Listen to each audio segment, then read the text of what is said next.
All right, I'm here with the wonderful Peter DeBenedittis, or Peter D in short.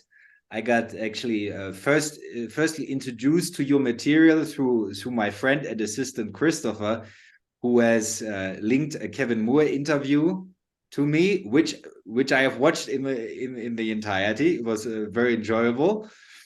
And from what I understand, Peter used to counsel people who were struggling with alcoholism addiction, but then had a spiritual awakening and met a famous channeler, which was Lee Carroll, as far if I get this right. And you had a travel to Egypt that led to some activations. Yeah, but you were also in South America and had some wonderful experience with some shamans.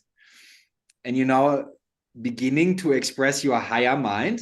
And your higher mind is very invited to speak with not only the people that I work with, but everybody who feels drawn to it, resonates to it, is magnetized towards it. And today, what I love about conversations with meeting other mystics is that we will have an ability to relate in a more intimate way, that it's not only for, in a sense, a mass consciousness, but that we can speak about our individual processes. Yeah, as far as Peter's higher self and him agree, like on how much they want to share, what they feel serves and what doesn't serve, that's for them to decide because they're sovereign. And as such, well, thank you so much, Julian, for inviting me here. Thank you. I'm honored to be with you. It's the energy of meeting you is quite nice, and you use the word mystic. No one's ever described me as a mystic before, and that's really cool. So thank you. Well, when you start speaking to your higher mind and you're entering Christ consciousness, how can I not call you a mystic? I appreciate it. Yeah. And it's kind of weird because, I'm still getting used to the transition and trying to help people with it as well. But it's kind of weird to identify me as we and identify me as my sacred higher self, because it's like 24/7 now. It's not like, oh, let me channel and a different voice comes out. It's mine. And then I'm getting guided and directed and impulses when stuff like that. And I can clearly tell when I am talking and then I sense my sacred higher self nodding or applauding or thinking, no, consider this other thing. So it's kind of interesting. The me, we will be here with you. Well, that's the fun part, yeah, that there's suddenly a shifting from an I to a we. And there's the sensing of, oh, I'm more than one personality. And they're all present. And when they speak, they're actually speaking harmoniously. They're sharing minds, so they speak as one voice, even though it's as many different personalities. Yeah, see, this was a really interesting thing when I was encountered it. So I went to Oneness University a bunch of times in India and studied under Sri Bhagavan and was given awakening there. And they basically told us that you're not a personality. When you become awakened and your mind quiets and you come into the field of oneness, then whatever personality is necessary will rise up at that time. And that will be, if you let it go uncensored, it'll be perfect for the moment. So there's all these times that when it first happened where I would just watch, did I just say that? Did those words come out of me? Where did that come from? And stuff. And the more I allowed it, the more it's like, man, I'm in flow. Everything's working and I'm feeling good. But I really had to let go a lot of the expectations, the social norms about what the person is supposed to or not supposed to do in a moment. Well, the expectations are projection for memory. Is where the ego tries to predict the future and says, based on my limited data bank, I know what's going to happen. And it tries to prevent that from happening. But then suddenly, when we accept the ego and we love the ego quiets down and it stops interfering. And suddenly the database is so much bigger. And we have this clumsy word that we call intuition, but intuition is just a word for a tremendous diversity of frequency bands that we can channel, and everybody's channeling something. An artist is channeling, a musician is channeling, they're all channeling something. And then people who are in the mind, they get obsessed with the idea of genius. For example, why is Mozart a genius? Well, Mozart is a genius because he has past lives playing music. He didn't start as a like 6-year-old and he began there and he was this child prodigy. No, he went through hard training in other lifetimes, and then he remembered. He opened the floodgates to that. That's beautiful.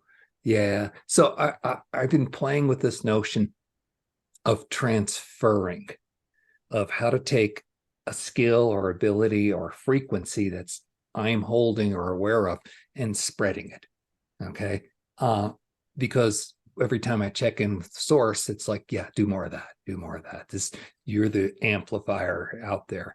So it's interesting to sit there for me to say, okay, I've got this in me and I want to give it to somebody else. How does that done? Right? Because there's no mind, there's no teaching, there's no explanation. It's a matter of saying, oh, all of this is available to me, and opening up and allowing myself to experience it, and then just inviting the other person into that field. So I was contemplating that over the weekend, and I was like, can I really do this? Are these really real things, or is my head just making this stuff up? And Spirit says to me, Peter, it's like this. You're totally interested in helping others. That's what's been driving you, is to do the service, to spread the transmissions. We're going to go out of our way to help you. We're going to give you whatever you need to do that, as long as you're focused on that kind of service. That's the kind of support that's available. And so it just boggles me, you know, because and they're okay with it. And we don't care why you do. We don't care if it's out of ego or pride or anything. As long as you're helping other people, we're going to help you. And then, of course, all those ego pride things fade away because they're just not very satisfying over time. Oh no, they are not. In fact, they're trying to take the joy out of everything. Yeah, by making it less than what it is. Because you know, when sometimes language is very revealing, when we say, oh, this is just that. And in the moment we add a just, or we add a but in a sentence, we're trying to diminish the reality of what we are experiencing and make it something less. When in truth, there's such a profound intelligence behind the mirroring, basically what the physics are. The physics are mirroring our energy. And they're constantly, in a fully loving way, supporting us in what we want to experience. And there's a profound intelligence in everything. At one point, a teacher to us can be a dog that we stumble into around the corner. And suddenly the dog displays something of an utterly divine nature, because when we understand that in the higher dimensions, there is no separation, that whatever is in the higher dimensions can reach down into the individual entity and begin expressing itself at any point in time. And maybe to describe to you a little bit what we do, we are building a monastery in Peru in the mountains. Cool. Why are we doing this? Well, very straightforward. Our assignment is to teach the teachers, to the next generation of spiritual teachers. That's so funny. That's so funny, because about 4 months ago, Spirit says to me, okay, you're going to get really big, get ready for it. And I'm like, what does that mean? And like, just start to prepare. We don't want to like lay a plan out for you, because then you'll follow it, you'll know. And I'm like, okay. And so all of a sudden I find myself doing interviews like this. And then a friend tells me about a different program that he was involved in for functional medicine. A guy figured out that he couldn't do medicine the right way with enough people, just him. So he had to train a bunch of people how to do it. And he developed a whole system for that. And my friend was interested in learning this and tells me about it. He goes, oh, by the way, you're telling me you're getting busy now. You might want to consider this. So then everything shifted. And all of a sudden, the next 18 months very clearly laid out. Okay, you're going to write 3 books. You're going to have different levels of teaching, you know, and the highest level of teaching is training the next level of people who are ready to pass it out. And without having to go through what I went through, which was to follow different orders or to practice, you know, and travel to distant places, to just put it out online. So it's just cracking me up, just Julian, for you to sit there and say, we're building a location in Peru where they're going to have a sacred place to do this very thing. And I'm like, ooh, I'm going to have to come visit. And, but it's also because because I've been called to do the same thing, except to do it online. And I just think that that's just the beautiful synchronicity. Oh, we will do both. We will do it online, but we'll also do it in retreats. And what can I say? My tantric practice is Tibetan, my Zen is Japanese, my Kriya yoga is Indian. But ultimately, right. Yeah, that's how I am. It's like, oh, some of this works and some of that works, and it vibrates at my frequency, and it vibrates with enough other people I could teach them. It's beautiful. I can't wait for your center to get together and come visit. It's on my list now. Well, we have already bought the land, and it's in a valley up in the mountains. It's actually embraced by 3 different mountain peaks. It's very protected. It's secluded, quiet, right next to a wide mountain river. The water is so pure, it can be just drunk there. We have some hidden places there I cannot speak about because this is spiritually protected, but it funnels energy. Yeah? Your Egyptian self will remember this because you have an Egyptian self. Right. When it comes to the pyramids, they create an energy pillar right in the center, and the energy pillar goes up. So what the initiates in the past would do in Egypt, we would begin meditating in that energy pillar and trigger the Kundalini force, and then it would rise up, assisted by the energy pillar of the pyramid, and it would also lead to a faster purification. And in a way, mountains do the same thing. They funnel energy through a central energy channel. And when you are in the mountains, funny to say that. That's funny. I moved to Santa Fe, 25 years ago, whatever, and I felt the energy. And I kept explaining to people, I don't know what's going on, but it's like my soul's getting roto-rooted, like just cleaning all that junk out. I just don't know what's going on living here. And then eventually, the more I sat with it, the more I learned, it's the end of a very nice mountain range, and those peaks are all filled with crystals, and there's a lot of energy here. So I kind of stumbled into it. Now here, you, by design, have picked a place that amplifies that. I'm like, how cool is that? Well, what I can share, I did meditate there, and I saw past happenings with regards to the Inca. So what I saw, that a lot of Inca priests, they got corrupt and they got into black magic. They were obsessed with sex, and they had a certain materialistic greeds. They were taking 10 wives at a time, and they started accumulating this greed energy. And I saw, let's say, dark astral force coming down from the temples. Now, those priests who were teaching what we would call the law of one, who were legit, they had visions of the Spanish coming. And because they didn't know what the Spanish were, but they know that there was some sort of karmic retribution coming for the abuse of divine force. So what happened is those shamans, they went into the mountains. And they had certain places of worship in the mountains. Those energies are very pure, because they were not used for selfish reasons. They were not used from a separate mind.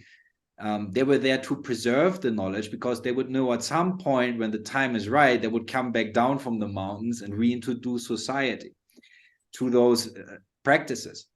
And for me, what was quite clear is, I do understand with regards to past life memory. I remember being a Lama in Tibet. I remember being a yogi twice in India. I remember being a Japanese Buddhist abbot who was leading a monastery. So all these things came back to me over the last 2 years, and they were very vivid, because I would re-experience them in a form of remote viewing, but emotionally through the body. So I would feel what, let's say, the Japanese monk was feeling in certain circumstances, or the yogis were experiencing.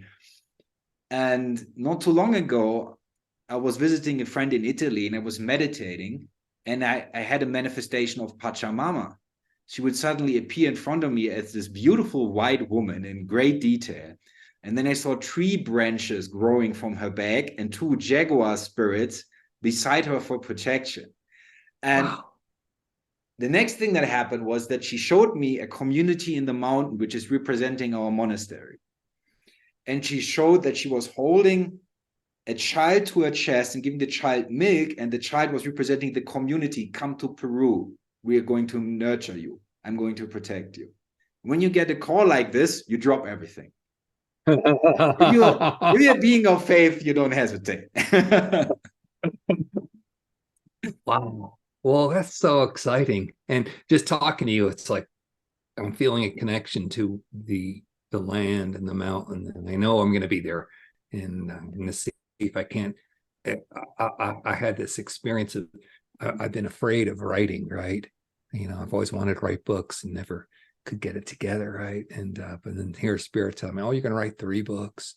I'm like, okay. And so I started just being obsessed. It had to come out. So I got the first draft of the first book done in under 3 weeks because it was just so potent coming out. And part of it was I was on vacation with my wife and visiting her family in North Carolina. They'd go to the beach all day. I'd just be happy at home writing. And I keep thinking, you know, it was nice to not be in my house, to just be free. And so I'm thinking, yeah, I'm going to write me a book. I'm going to see if I can come to your monastery for 2 or 3 weeks and just hit another book while I'm there and just enjoy the sacred energy, because that's like, just listening to you talk is filling me up so much. Well, I'm getting downloads about your past life, but you need to check in with your higher mind if it's okay if we speak about it. There's a reason you felt the focus with writing. Please do. I see you writing in Atlantis, and I see you writing in Egypt. Yeah, with papyrus, beautifully, with ink. And since your soul is quite old when it comes to the human experience, you experience a lot of cycles. And when it comes to cycles, we often have the rise of a culture and then the downfall of a culture. And a part of you is very aware of the downfalls and the disappearance of knowledge. And a part of you is frustrated with writing because, like, I have been writing all these things, but they have not been surviving. Yeah. I'm feeling I'm resonating with the truth of that. And what I'm aware of from my own thing is not only that, but sometimes I'm afraid of speaking my voice. Because, you know, I thought I was doing a good thing in one of my lives in Atlantis. I was the PR guy for the Great Crystal. So I was telling everybody, oh, this is going to be great. It's going to be help so many people. And then, of course, it messes up and kills millions. and I'm like, oh, yeah, I did that. All right. So I'm always worried, you know, this little back thing of, oh, okay, let's see, you're really going to say this. But it's like, you know, this is the whole beauty of what I'm learning now and what I'm able to teach now is you complete the experience. You have the full experience. I feel what it's like to have done that and feel it fully. And then it clears the density out of me. And I learned this was so cool. Forgiveness. I was worried how I can be forgiven, how do I forgive others. And I learned that if you experience something fully, all the emotions are fully experienced, there's nothing left to forgive. So it doesn't matter if they did it to you or you did it to them. The emotion is now complete. It's outside the field. There's not that energy there of, oh, they did this to me or I did that to them. There's only the field of bliss because you've cleared it. And so forgiveness instantly takes place. And then, of course, you can actually speak to it and recognize it and tell the person. But what's super weird is a lot of times I'll do that process and I'll get clear on forgiveness. And then I'll talk to the person who, especially if they were a person who was like nasty to me, I'll talk to them and they'll have no memory of it. And I'm like, what? And then I realized that, and this happened repeatedly, and it happened to my friends as well, is that you flip a timeline. You're in a whole different time stream where that never took place.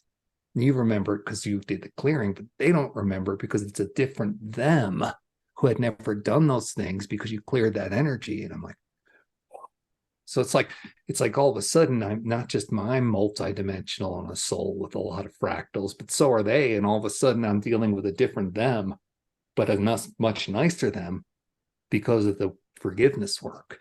And so even though, you know, I still have that little bug in my mind occasionally, oh yeah, you go ahead and say this to the world and millions die, so what, right? You know, my mind's telling me that. It's like, no, I did my work. I felt that, so it's clear. And that's why I think I'm able to write now. And your advice or your suggestion about it is going to be more contemplation for me later, which I will enjoy. Well, when it comes to forgiveness, I remember something that the Buddha made very clear. When you 100% understand somebody, you cannot hate them. Mm, And yeah. and this is something that I have been experiencing quite a lot. I give you an example, and it will make wonderful sense. So when we bought the property in Peru for the temple space, those farmers that were buying the property from, once they decided to sell, they quickly went into the property and cut down 4 or 5 trees. And they did it exactly at a point where it would have created an energetic barrier for protection. So I sat down in meditation because I want to get into a state of forgiveness, because I was grieving the trees a little bit. So I'm sitting down meditating, and I'm seeing that those farmers were here when the conquistadors came. And they remember the conquistadors chopping off the arms and the heads of their friends in battle. And because they remember that, and we were foreigners, they subconsciously had that revenge energy and that conquistador greed energy that they couldn't forgive, because they quickly wanted to get the wood of the property before we would actually claim it as our own. So not only that, but because we were foreigners, they basically were exercising the trauma energy, not by chopping off limbs and heads, but by chopping down the trees. And they don't even know where the energy came from. And when I checked more deeply, I also understood there were some dark entities that were using their not integrated shadow to manipulate them to take down the trees. But when you understand why they're doing it, and this is something when it comes to like sharing mind with higher beings. In this case, for example, I've shared mind a lot with Kali and Ganesh. And when I do that, I have no questions. I always come out with a perfect understanding. My mind is very still and I have no questions to pose anymore, because the description is so total. The experience is total. And when the experience is total, you just have this eureka moment. Yeah, as a philosopher, so when you have this eureka moment, oh, I understand. When you understand, there's just no questioning. There is no localized disturbance that the psychology would create, because the higher understanding is so all-pervasive that the local mind surrenders and says, nothing I can come up with can even come close to that explanation. See, your ability to describe this is just beautiful. See, the way it works for me is when I'm in connection with those higher beings, right? I just get into the field of, whoa, right? And then I don't even remember what questions I had, right? And then when I come out of it, I'm like, oh, I needed to ask them questions about this or that. But all the charges are gone. Oh, I don't care about that anymore. It's not a big deal. Whatever was bothering me before is now cleared. And so I kind of do it experientially without understanding. It does lead to a lot more forgiveness for people, all the people I see doing the horrible stuff that's in the world, you know, all that stuff. We don't need to talk about that. When I see them, and it's just surprises the heck out of me that I will start loving them from time to time. Oh, and it's like, what? These are horrible people, and I spent my whole life hating them. What is this all about? And it's just so nice. But to hear you describe how that forgiveness takes place was so nice, because for me it was never rational. I just go in and come out and okay, clear. Yeah, in that way, I'm trained in a very specific type of understanding. It's a lot of beings that get into the spiritual practice via intuition, but there's a strong conceptual and theoretical understanding that has also been trained in me. So I give you an example. If I would read a book, for example, if I would read Carl Gustav Jung, or if I would read Alan Watts, or if I would read something about Tibetan Buddhism, what happens for me is I start reading, and 5 to 10 minutes later, I hear the voices of the ones who have been writing those works. I hear them in my head. So the books become a portal. I'm suddenly not reading a book. I'm having a dialogue with the consciousness that has written the book. And when that happens, what I often see, I see them as holographic projections. So one time I was sitting in Italy on a beautiful terrace in a mansion in Tuscany. And Carl Jung suddenly manifested in front of me on a chair. and started debating this book, man, and his symbols with me. And at one point, he took over and did a session through me by doing dream analysis and past life analysis of somebody. Wow. And he was very happy. He said, thank you for doing this, that I could have another session with a human because he doesn't have a body right now. Yeah. So he was like happy that he could reach through me and do that. So there is this moment where suddenly we don't have this limited psychology anymore, that we have entered the Holy Spirits. Now we're dealing with a much more subtle form of physics. So we're quieting down our local physics. We stop making noise in our local brain. Now the more subtle energy we become aware of, because through the stillness, you can pick it up, you can detect it, right? And this is how channeling begins for most people. And then at some point, we feel that our mind is like a membrane and it vibrates depending what entity or reality or dimension is interacting with it. But we need to quiet down our locality so we become non-local. And once we're non-local, suddenly your higher mind may speak to certain ascended masters. They might merge with your mind. And one time I asked them, I was meditating on a park bench in Germany, and I asked them, how do you talk to me so fast? Why do you have always the perfect answers? And then they said, well, it's very simple. Where we are, there is no time. And because there is no time, there is no processing limit. And because there's no processing limit, we can all merge our minds and we can speak as one. And I asked them, to how many am I speaking right now? And they said 40.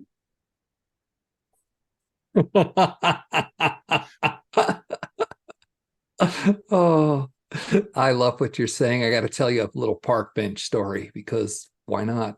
I mean, park benches are so important. I remember Eckhart Tolle's book when he said, I had my awakening experience and I spent most of the next couple of months sitting on a park bench. Anyway, so I've been in this meditation group for over a decade, and we've created a group consciousness ourselves. And one of the people in the group consciousness suggested a meditation of sitting on a park bench next to yourself at the end of time. So all time has taken place as we know it, and all that you have become and are and will be is there with you. And you get to cuddle with your essence and your being of all this. And so we just do this meditation all the time, just go sit on the park bench. And it's so wonderful because, one, you know that it all turns out okay in linear mind. It doesn't really matter if you worry about this and that, but it all turns out okay.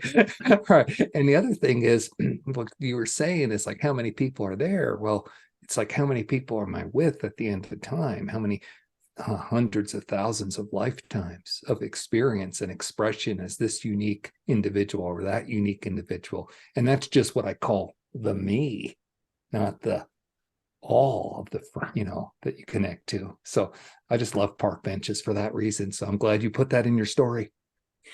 Well, park benches have something magical, don't they?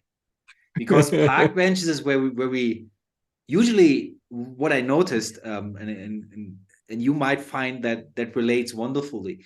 So the park benches that I were meditating on, they were on a graveyard. Oh. Well, graveyards in Europe are very beautiful. I mean, your last name sounds Italian, so maybe you know. It is. It is Italian, yeah.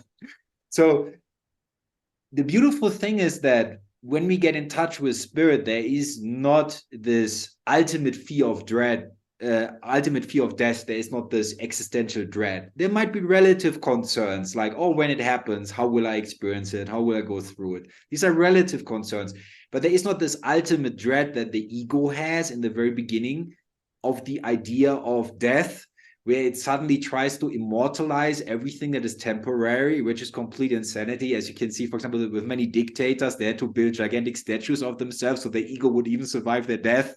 Yeah, they live in a constant state of anxiety, these type of people. But meditating on the graveyard, I met plenty of beings that were not spiritual practitioners, but they were in the process of contemplation, where they began contemplating life because they went through some sort of loss and they had an experience of impermanence, and their ego was acting up because of the fear of impermanence. And then I would sit there and meditate, and when people had those questions, Well, they didn't understand rationally who was sitting on that park bench, but they felt attracted. So they start sitting with me. And I had this one moment. I still get tears in my eyes from that because it's so very beautiful. Wow. There was this man, a very gentle man, and his wife died. And he loved her very much. And he did everything he could to make her death more comfortable. And she loved walnuts. So he started placing walnuts at her grave. He didn't understand why he did that. I later saw why he did that, and we can go into that. He had a Hindu lifetime, and he was remembering making sacrifices to the gods. So he would place the walnuts on the grave of his wife. And his soul had one wish. His soul wanted to receive timeless teaching. And I was sitting with him on the park bench, and I saw that he was praying to Hanuman in India. Please, this once, give me the answer to what is eternity? What am I? And suddenly, in another lifetime, he sits there with me on the park bench, and exactly that is happening. So his prayer got answered, but not in the same lifetime. Oh, that's so interesting. Wow. When you start thinking about, see, as I understand it, lifetimes aren't linear. They're fractal, and they're all taking place now. And so it's really interesting that you're here in this lifetime making this prayer, and yet in this other lifetime, you're being helped with the answer.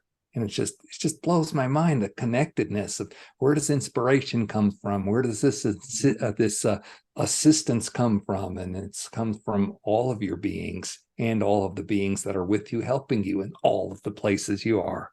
It's just boggling to me, Julian. And you are helping them. So, for example, my Japanese self might have not worked out a certain thing, but Julian can. So Julian can sit down in meditation, remote view Japan, project himself, so to speak, as an angelic force, and then maybe implant that inspiration into the Japanese self. Yeah. And this is what I'm experiencing, and it's sometimes quite overwhelming. I had moments where I was sitting down in meditation, and my whole body language would change. Suddenly I was sitting differently, and I was standing in the kitchen, and my wife was looking at me, and she said, "You're not you, but you're also you."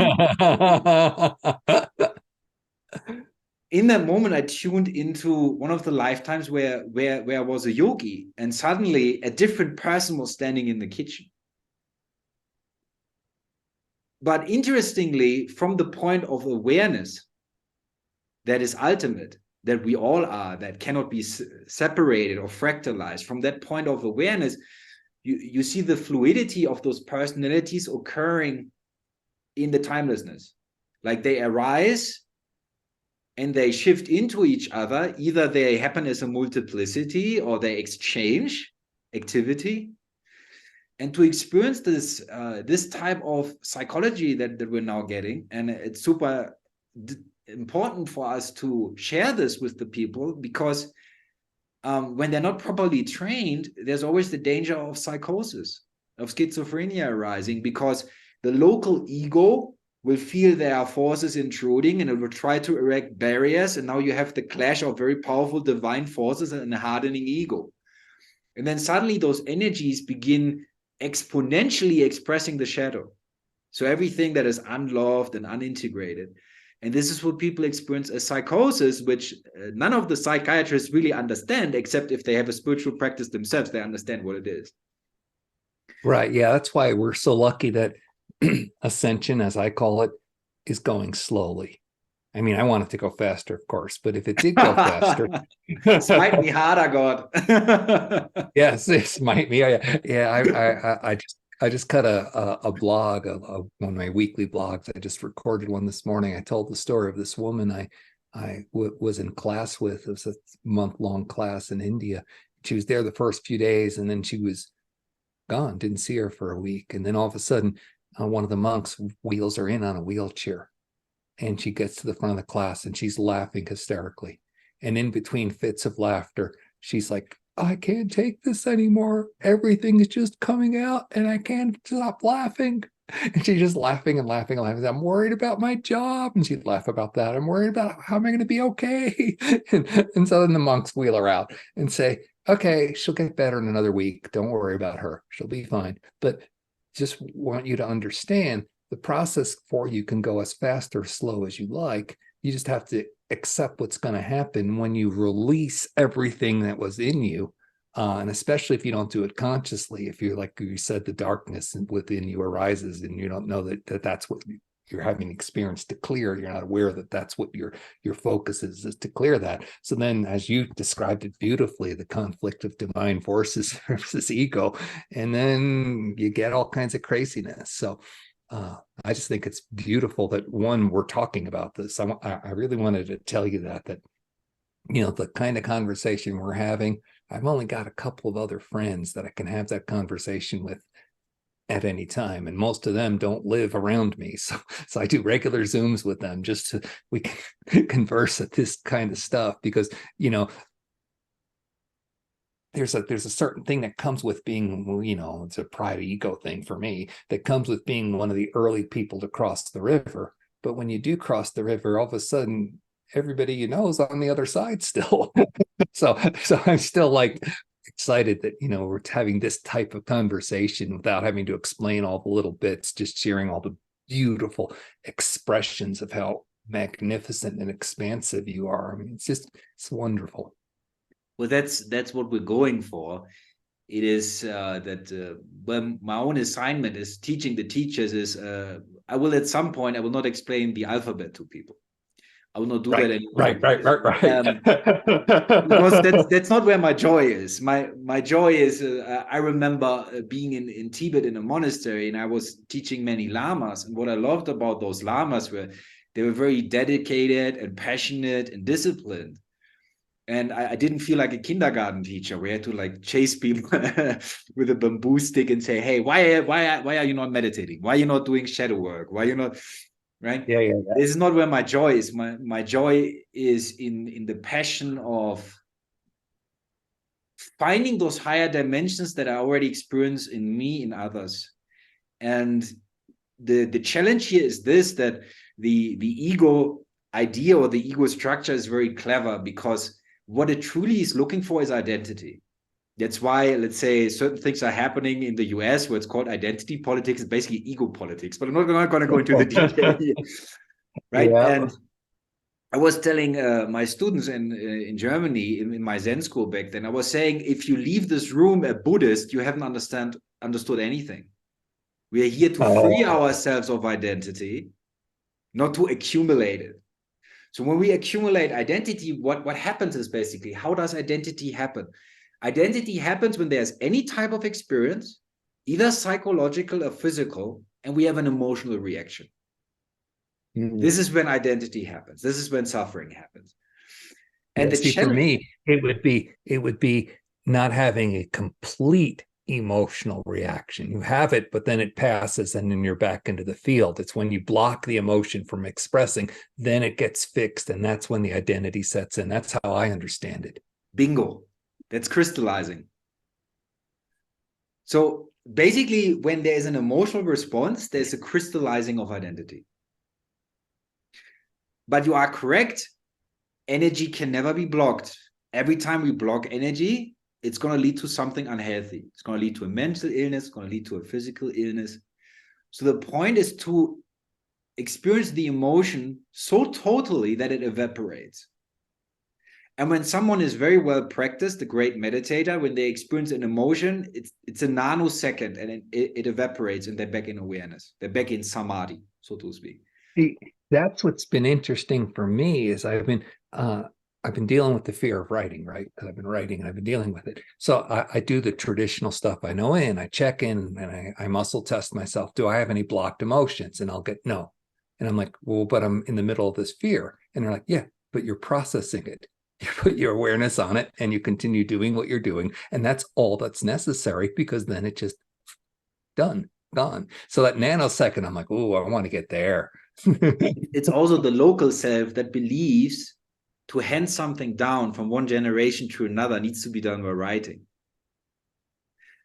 when I was in Nepal and I was speaking to the local people about why do they do certain spiritual ceremonies in a certain way, why dances in a certain way, and someone gave me a very simple answer, and they said in the past most of the people were illiterate, so writing wouldn't have worked for them.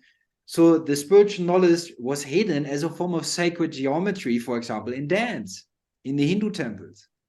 So they would hand it down from generation to generation intuitively by copying, for example, the dance, and they would perform sacred geometry without even knowing theoretically what they were doing.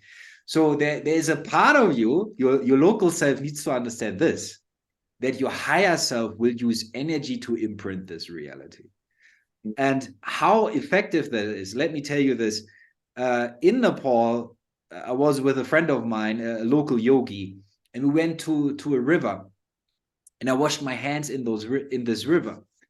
And suddenly I had a vision of me as a Buddhist monk walking down to the exact same river with a big vase and getting water. The river remembered me.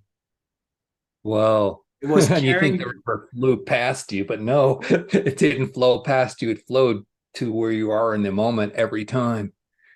So that means all your actions, all your feelings, all the thoughts that you ever had, you're imprinting this matrix. So even if your writing doesn't survive, all the souls that you interacted with in a loving way, they remember in their subconscious the imprints that you gave them. And if you practiced something of a higher nature that didn't violate the law of one, some form of white magic, for example, if you practice that in certain locations on the planet, when you go back to those locations, you get the downloads and the imprints. This is what happened with you in Egypt. Cool. Yeah, because your soul remembers Egypt. And Egypt remembers that explains a lot. That explains a lot. Yeah. So it's funny because my wife and I have been invited to produce a TV show on Gnostic TV, and we're going to call it Becoming Awesome. And it's going to be different than most of the spiritual shows because each one is going to focus on a skill or an ability, and then we're going to explain it, and then we're going to transmit it. And one of the ones that's interesting that I've been gleaning more and more from is downloading information instantly, just knowing what I need to know when I need to know it. And I saw this wonderful video of these kids in Japan who learned how to do quantum reading. They would just take a book and go like this by the side of their head, which they didn't need to do, but they did the ritual, the gesture, and then they'd know the book. And so they could take a test on it. The book could be written in a foreign language and they could still pass a test on it. The book can be like a math book and then they can do the equations in it and stuff like that. And I'm like, so we want to transmit these abilities, starting with, that's going to be one of our early episodes, knowing what you need to know when you need to know, just because it may not be answered instantly, but like you said earlier, you attend to it, you invite it in, it's going to come to you at some point. So we're going to be doing that. And I'm excited. And while I'm on this topic, I need to talk from the ego for a second, just so I can get it out of the way. That's to let you guys know that if you stuck with this conversation this far, that means you've got some juju, you've got some excitement and attachment, understanding of what's being discussed. And that's really cool. If you need any help with that, of course, you know where to go with Julian and learn to become a teacher. I'm going to have a book out very soon. You'll be able to find it on my website or in the link below the videos, to get that. And it's simple step by step. It's not quite the ABCs, but it's the next level up of, okay, I am aware the stuff's available. How do I start getting into this flow more and make these connections more? And so I laid it out in a simple step. That's available. And then the last thing is, if you need a helping hand, just somebody to talk to tell you you're not crazy when this stuff happens, which is what a lot of people contact me for, is, both my wife and I offer one-on-one sessions, spiritual channel coaching and clearing. We'll sit with you to help you clear. And we do that on a donation basis. So that part's not about making money. That's about helping you. And if you want to give a donation, fine, we'll dance in the streets. And if you don't, we'll still dance in the streets. But you can check that out on my website, becomingawesome.one. Get more information, becomingawesome.one.one, not .com. Anyway, now I got that out of the way so I can not have my ego intruding the rest of the talk. Tell them all this stuff. Tell them already. well, I wouldn't say that this is not the ego. You're just giving people coordinates in space-time if they need assistance, how to find those coordinates. That is wonderful. And it does serve the higher purpose. It doesn't come from a selfish place. It comes from a place of passion. It comes from a place of joy. Yeah. So I'm glad if I can delegate these things, you know, if I if I don't have to navigate the local dimensions so much, if my team does it for me, I'm very happy and very grateful for that. So I can see. I'm jealous. Team. I'm just starting to think about you know, if things happen as spirit's telling me how big it's going to get, I'm going to need team. I'm like, okay, I'm allowing, come to me, please. I'll appreciate the help. Peter, I would just tell you this. We will have a conversation after the conversation, if you don't mind. Right? Good. A private conversation. And then we can speak about certain passions in detail and see how certain things align or resonate. All right. Cool. What I wanted to ask you, you have a great love for cats, don't you? Yes. See, here's the beautiful thing. What I remember from Egypt, or parts of what I remember being a priest in a cat temple. And one of my favorite things was to get up in the morning, get 100 bowls out, and we always had exactly 100 cats. We would give the other cats away for adoption to the people because at the time, people were treating the animals very well, so we had no concern in giving them away. But we always had like 100 cats, and I remember getting the bowls out for the food, and the cats would come up with all their excitement and all their joy. And recently, I've experienced something very beautiful. We adopted cats here. We have around 6 cats in the house because we also want the temple that we're going to build. Also, it's going to be a cat temple as well. Nice. And the reason why it's going to be a cat temple is because we subconsciously remember those Egyptian lifetimes. And I was sitting outside here, I was meditating, was burning some incense. And one of my little kittens, who was just born, he was probably a month old, or like 2 months old. And he was watching the incense as if he was having deja vu. And I'm like, why is this little kitten watching the incense? So I'm sitting back, and I suddenly see in my third eye how he was watching the big cauldrons in the cat temple in Egypt and watching the incense coming from the cauldrons. And he used to sit on people when they had physical trauma, when they had psychological trauma. He was trained to sit on their injuries, either with connection with the body or with the energy body. And he would sit on them and purr and help them heal. And he came back to be a temple cat again. Beautiful. Hang on a second.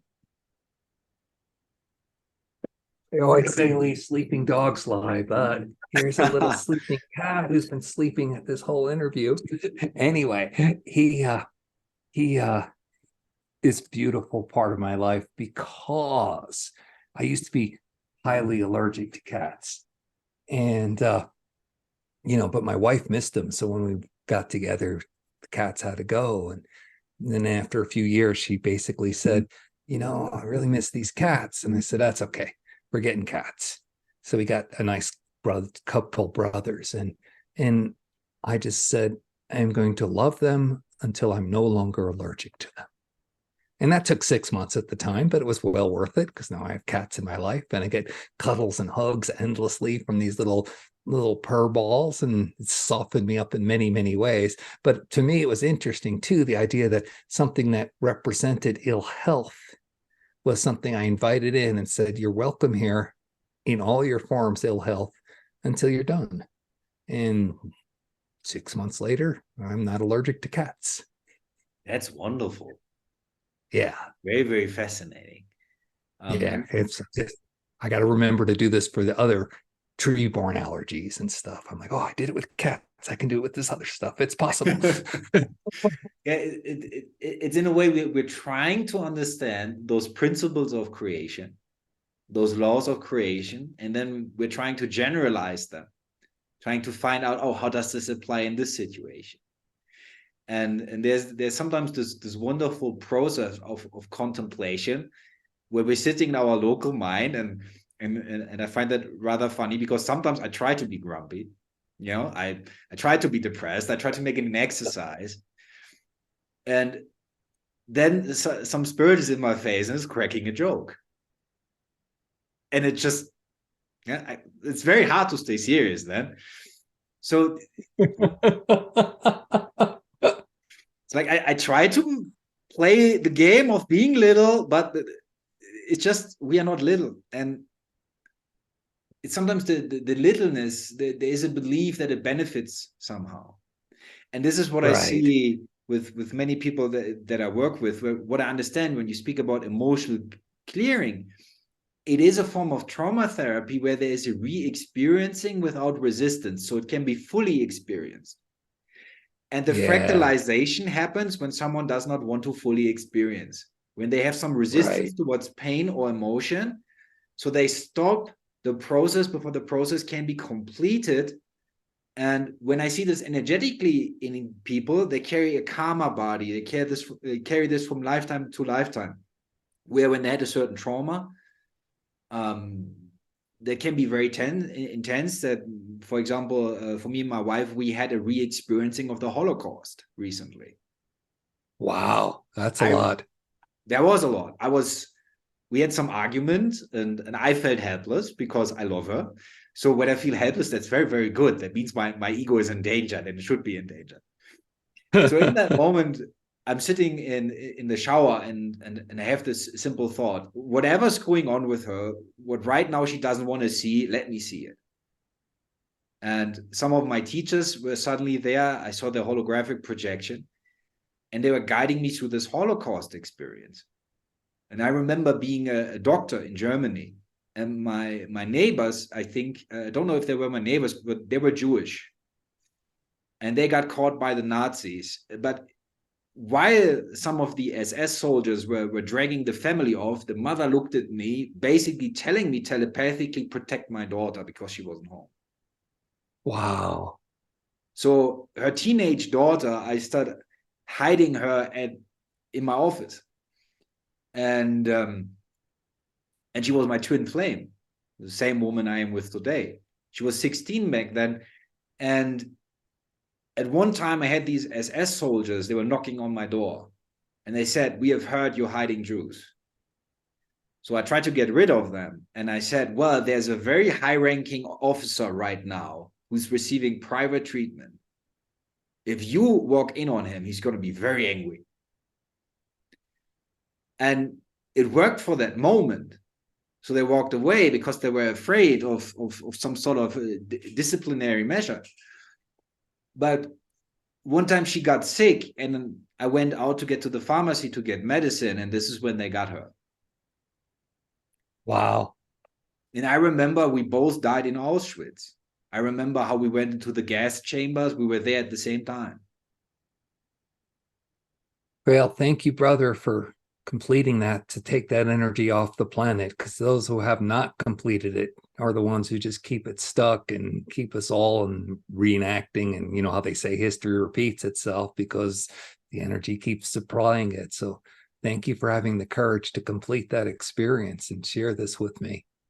I can tell you subjectively, for Julian, that was hard. To feel that again. To fully let that in his body. You jump into the tiger's mouth. You're literally like, okay, I'm going to go in, rip me apart for a while. Now, I've learned in my process that I'm going to have 5 minutes or sometimes several hours of emotional pain, but I get a lifetime of relief. You know, when I'm working with a client and I'm trying to help them, and we do a life review and we look at all the instances in their life, and just that alone is helpful. But when we get to the point where I can try to help them to clear it, it's like, you know, this might take you a few hours. It might take you a couple hours every day for the next week, but weigh that against 20, 30, 40, 50 years of suffering. Yeah. You know, you're going to be done with it in a week. It's a bargain. Take the deal. Yeah, Peter, that's a big one. That's a big one. And when I'm trying, like what you are doing, like our term for that is shadow work. So what we're basically doing, It's alchemy. That is actually what it is, but we call it Oh, shadow. I see. I like alchemy way better. I don't like saying shadow work because it has that the word shadow. Alchemy. I'll do alchemy. Yes. Okay, wonderful. I accept that. So the idea is this, that we have this karma body that informs us about everything that we could not bring into forgiveness. And when we get reborn, or the illnesses that we have, the pains that we have, the mental issues that we are experiencing, so the way we approach it, I teach people body scan meditations. So they begin to investigate like the little hurts in the body, and to not move their awareness away from it, but to give it full awareness without creating a hardening in the body. So no fight or flight response. So through proper meditation, re-experiencing the pain, and then we start peeling it like an onion, layer for layer for layer. So at first, we would just do body scans where there is just a feeling of the symptoms in the body and the emotions that are connected to certain thought patterns. And at some point, through activation of the third eye, there might be flashbacks, there might be images of past lives or early childhood trauma, but there's a little bit of re-experiencing. And at some point, it's Kundalini yoga practice where we bring the past lives into the conscious mind. And then basically peeling the onion and leading to a re-experiencing. So the human then functions a little bit like a lightning rod. It lets all those forces that were unprocessed in other lifetimes, and yes, I agree with you on that, it's parallel, it's simultaneous. We say it in terms of past lives because it seems to make sense to the linear mind, but that's not what's happening. There's another dimension, there's another version of you that is having a different emotional experience. And for someone who has gone past the ego and is energetically touching the higher mind, what will happen is that suddenly all these beings are re-experienceable. And what they couldn't finish, what they couldn't bring to forgiveness, we are now bringing to forgiveness. And the whole point about it is this, even though for the subjective psychology, it might feel very long. Like I've been doing this for probably 7 or 8 years now. I am sometimes physically very exhausted, I got to tell you, because all these things are being processed for Julian. Julian has to take it. It is what it is. Right. But We're in a human body right now. So that's the way it goes. That's right, because the body is mirroring the karma back to us. It's like a learning device, and that's okay. And then the thing is, even though for the subjective self right now, it might take 10 years to clear this karma out. Well, but guess what? These are hundreds of years of karma, thousands of years of karma. So this current human is basically making the sacrifice for the higher good, for the higher purpose, by saying, okay, I'm willing to re-experience all this. So the totality of me doesn't have to go through. I'm going to start telling that story. I try to tell my clients, what story are you going to tell that you came to the planet? Because not only did you know you can clear all this stuff from your field, but that you can then change the whole energy of the planet's field and help it uplift because you did your work. So now I'm going to add a new part to my story. I'm going to steal it from you, Julian. And I'm sitting there saying, and you may seem like it takes a long time, but this is tens and hundreds of thousands of years of clearing that you are doing in this one single lifetime. It's like rock and roll. Yeah, it's massive. It's massive because if you think about it, like what we did in the team here when we arrived in Peru, there's a certain synchronicity with that. I remember the fall of Atlantis. I remember the different factions at the time, and we were with who you would call Master Thoth, the Egyptian god of wisdom. So what he could see it coming. He had visions of the downfall. So we went to Egypt because we realized Atlantis is going to go down. We got to preserve the mystical knowledge. So let's encode that knowledge through the pyramids, through certain temples, through certain types of writing that are symbolic on purpose. So not like for example, Arabian letters, or not like Latin letters, but like let's use a language of symbolism, because those who are psychic can translation. Yeah, it won't get lost in translation. Exactly. Yeah. So even later, centuries later, thousands of years later, those who are psychic and they can tune into the archetypes, they'll be able to read the hieroglyphics to remember the mystical teachings. And what happened basically that we went into exile. And now the synchronicity is that the same thing is happening again right now. So when we were in Germany, we could feel the disintegration of the Western system, because we knew that the Western system or the Western mind is the Atlantean mind that is reincarnated. And we could feel it coming. And we got the intervention to go to Peru. Back then we went to Egypt to create mystical schools, and now we were called to Peru to create mystical schools, because those Atlanteans who know that what were coming, they were going to South America, they were building their temples and their pyramids there and hid secret knowledge in caves and so on. So that was the synchronicity.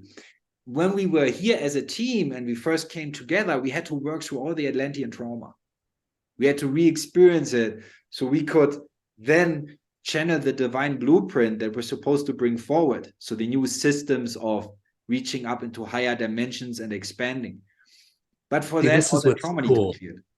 This is so cool, is that it wasn't you as a person, it was you as a group who knew this, and then the group decided to do that. I mean, to me, it's rare that I see individuals who are willing to deal with their shadows, but to get a group of people together, that's extraordinary what you're telling me. And then, of course, something great like a wisdom school is going to come from it, of course. Well, we are excited about this. I'm still working through my own concerns, because in other lifetimes when I was teaching, there was a lot of corruption, and I had to deal with a lot of corruption. Oh, yeah, I've been there. And there is this knowledge, for example. Even in this lifetime, I used to do politics a lot. I used to like be a political consultant. I got people elected, and then all the ideals that I was hopeful for, I'd watch them just get bought off and sold. And then I had the foolish thought that I'd run for governor of the state of New Mexico. So I did that a few years back, and because I thought I naively thought I could bring the light of consciousness to a dark place, and all I did was get pummeled. And just see how dark it really is. I mean, and this is how it goes, Julian. I'm like a nobody on the political scene, and I would still have people offer me money, bribes, and jobs, and all kinds of stuff to bring me on board. That's just how deeply rooted it was. But anyway, I'm done with all that playing. I'm now going to not messing with the darkness. I'm just projecting more light, and I'm much happier now.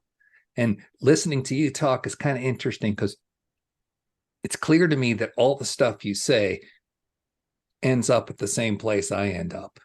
But how you get there is so interesting to me, because it's like I don't use any of the techniques you talk about. I don't even know what half the techniques you're talking about are. All I know is that I take people through a process that ends up in the same place. So I'm, and when I get the chance to come visit you in Peru, it'll be fun to actually witness and observe and maybe experience some of this, because then I'll expand more and go, oh, it's like, I love to dance, and it'll be like learning a whole new set of dance steps, Peter, your higher mind is disagreeing with you. You know how to do it.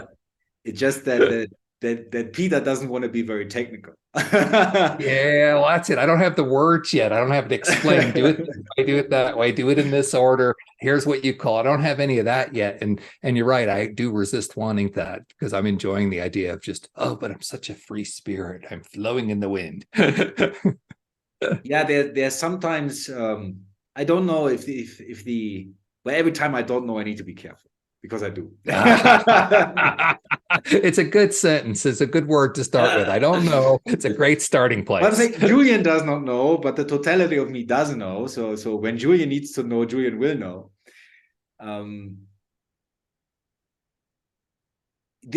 For a long time, there has been the belief that the higher knowledge cannot be put into a system, and it cannot be conceptualized. Now, why was that belief there? It is deeply rooted, for example, in many Buddhist practices, that the idea is that the ultimate cannot be expressed. And yes, of course, the ultimate cannot be expressed conceptually in terms of something else.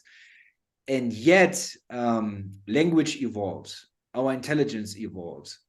And because of the Atlantean trauma, where they messed with their minds in a scientific way, they had a little bit of reptilian help, shall I say. And dark AI that was present then and is present right now, and this dark AI is trying to use certain injections to incarnate into the body by creating a hive mind or collective matrix, and using that technology to try to enslave the souls. Yes. Why become one with God when you can become one with us, and we'll just tell you what to do? Yeah, exactly. And why look at real trees? You know, if you can have the Facebook metaverse and look at fake trees, you know, it's why don't have that? So point being is that there was such a damage done to the Atlantean mind. So what you see in the West is this extreme intellectualization, which leads to basically a firewall where things cannot be experienced anymore because the mind is constantly conceptualizing. And let's say if you ask someone about a tree, they'll tell you, well, it's a tree, it does osmosis, it does photosynthesis, it does this, but they have no experience of the tree whatsoever. They have a story about the tree. So the issue is story. Exactly. So they're seeing it through a conceptual framework, but they have no direct experience of it. And that was the issue with many of the Atlanteans that were traumatized. They had enhanced their intellect to such a degree that they could not perceive reality anymore. So they were suddenly closed off in a separate box, trapped in there. This was the original creation of the current ego as we know it. It's this intellectual separate mind. And instead of realizing that they screwed up, they went for more augmentation, they went for more enhancement, so for more perversion, more distortion, more disconnecting from God. So in order to get those people into some sort of experiencing, the best thing is to give them methods and not explanations, because when you give them explanations, they begin thinking, and they never get into meditation. But for those who are already well practiced, we can begin conceptualizing and downloading certain systems of divine understanding because it's not confusing. When you read it with your higher mind. So when you create a system, that system doesn't have to be rigid, but it is an understanding of drawing a map of how to reach God. So when you draw that map can assist other beings. When they're not beginners, when they initiate it to some level, when they read it with their higher mind. So they will not get confused and overthink. They will more have a feeling of resonance and déjà vu. Yeah. That'll be like your diploma is when you take the map and you burn it. This got me here. Now I'm here. That'd be nice. I want to talk about an experience I've been having recently that kind of was brought up by what you were describing going on in Atlantis. So the people we call the Greys, all right, the Zeta Reticuli. My understanding is they're us, all right, that they're the timeline of us that went down the road who are doing what you were describing about becoming the inoculated with the nanotech to become the hive mind, to become that. So they went that route, and they realized it wasn't working. So they came back because they understand time enough to do that. And that's why we had all the abductions and stuff like that, because they were trying to physically figure it out and they couldn't get there with it. All right. So that was my understanding. So I started doing this group consciousness meditation weekly with my people. And we would always invite in any entity of high frequency who is in service to love and light, who was in alignment with what we're trying to manifest and hold our focus on. And so we get all kinds of wonderful gods, goddesses, solar systems, novas show up occasionally, all kinds of stuff. It's fantastic. Anyway, so this one guy was more aware of who was there than I was. And he said, oh, the Greys are here. And I'm like, well, get the hell out of here. That's what I would say to them. I don't want you around. Get out of here. And I know that if you draw a boundary, that's it. It's, you're sovereign. If you create a boundary, that's it. And so, but I also have a thing where I said any entity that wants to talk to me can ask.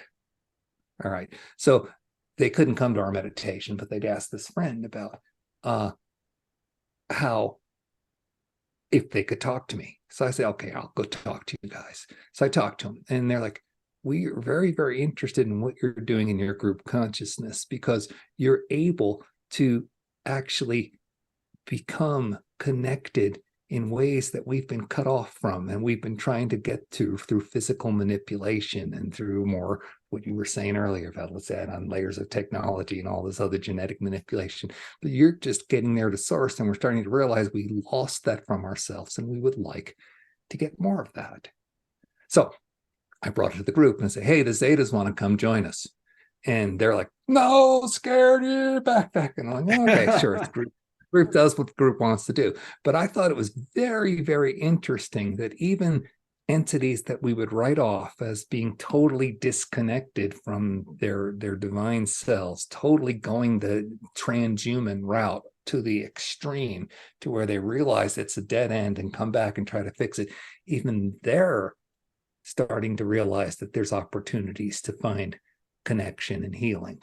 And I just thought that was interesting. I just wanted to share that because it came to my mind when you were talking. It is very interesting. I had some contact with the Grays as well. There were several other alien entities that came forward to me, some Syrians, some Andromedans.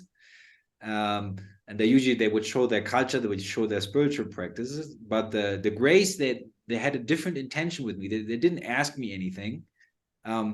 They formulated a very simple wish, and it was a beautiful wish. They said, please tell the people, if they don't equally spiritually evolved as they are evolved in technology, it's going to lead to a catastrophe. So they were a different group of the Grays. Yeah, they wanted to make it very clear, like, we made the mistake, please evolve spiritually first as your primary source of information before you start developing technology, because here is the difficulty. What the Atlanteans got wrong is once they start enhancing their minds to be more intellectual, the difficulty is this, that they created a separate mind that was incapable of feeling subtle matter. And when you're incapable of feeling subtle matter, what happens is you're blocked out of cosmic Wi-Fi. So you don't get your divine updates. Yeah, you don't get your system upgrades because you become insensitive to that. Now, they had this phantom pain, like as if you lose a limb and it's still there. And they try to use technology as a surrogate for divine initiation. And of course, it could not work. Yeah. They try to have machines between their perception and the finer dimension, so to speak. So they would use machines in order to detect that. But the key point that was essential in Atlantis was this very, very simple statement, know thyself.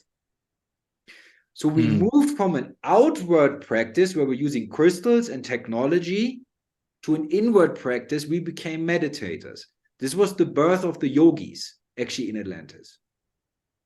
So many of those yogis that I'm communicating with, they share Atlantean memory, they share Egyptian memory, or there were Tibetan monks in the Himalayas.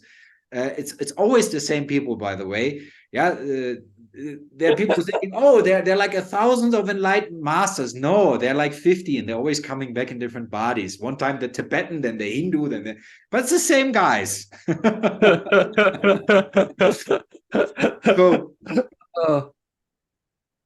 So the issue is the separate mind. Once the separate mind dissolves through acceptance of the separate mind cannot find any conflict. And I try to explain that to people in this way. If you're in a skyscraper and you want to get to the top floor, but you're having an argument on one of the floors in some sort of office, if you don't accept that you're having an argument, you're stuck in the argument. But if you accept you're having an argument, right? Then forgiveness happens, get in the elevator. I always say that whenever you're in that conflict with somebody, no matter what it is, that's a sign that both you and that person's elevator get off on the same floor. Yeah, exactly. So is the mind. If we have a conflict with the mind, if we don't allow the mind to be conflicted, we enhance the conflict. Now we're stuck on that floor. So the point is that the Atlanteans need to forgive the mind in order to tune into the higher mind that will then begin through higher light codes, begin impacting the neurology.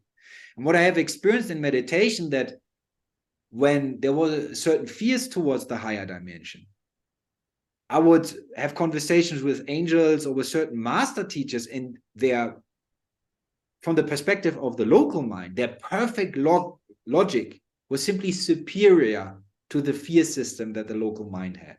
So at some point, the local mind realized it is in its own interest to reduce activity.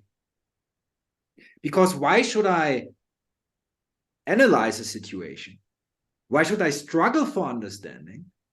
Why should I go through more suffering if I can just drop the locality, let the higher mind take over and give me instantaneous understanding of what needs to be done without me having to struggle for knowledge or wrestle for knowledge?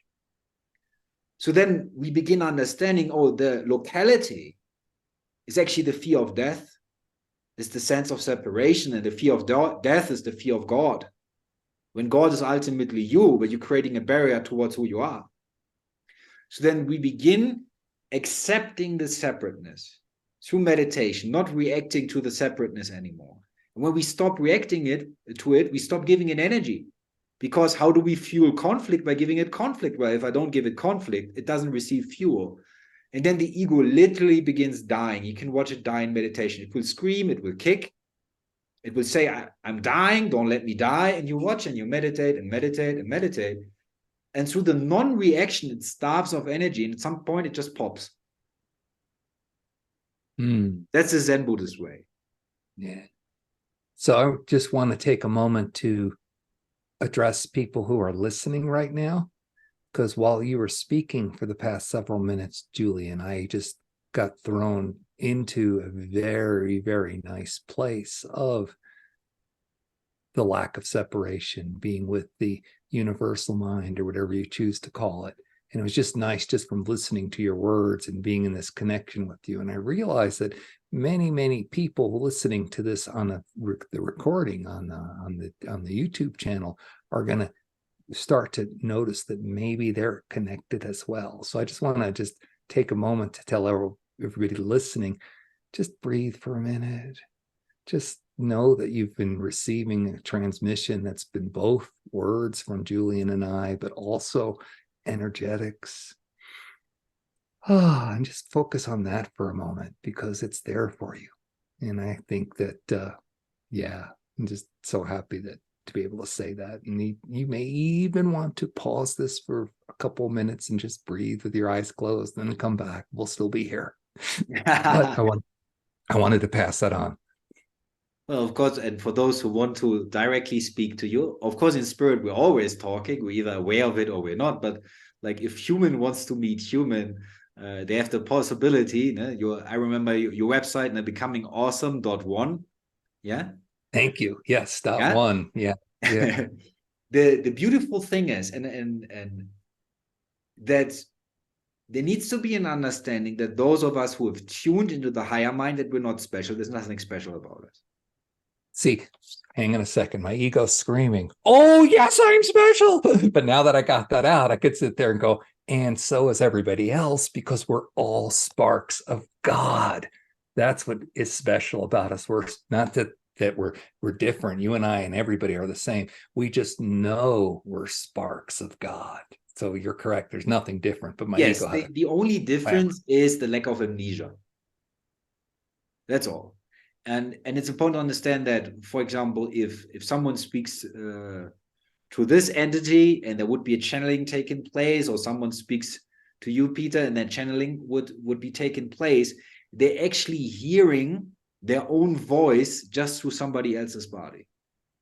Yeah. See, when I started doing this, a friend of mine, a mentor, said, just when you do a channeling session with somebody, ask to speak directly to their sacred higher self.